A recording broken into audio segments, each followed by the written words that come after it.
Не се излагай. Спри. Време му е, нали? Каквото си направил, направил. А другата линия казва: това, дето си го казваш, това е сякаш да умреш преди да си умрял.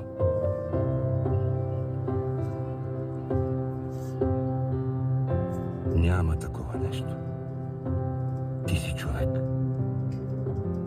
Нищо човешко не ти е чуждо. И като се изправиш пред някоя трудност и се сложи точката, дошъл е краят, дето се вика. Запомни го това. Стъпваш здраво на земята. Гледаш право към небето. И си казваш: всеки край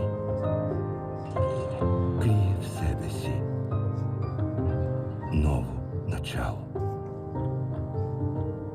Нека ти разкажа.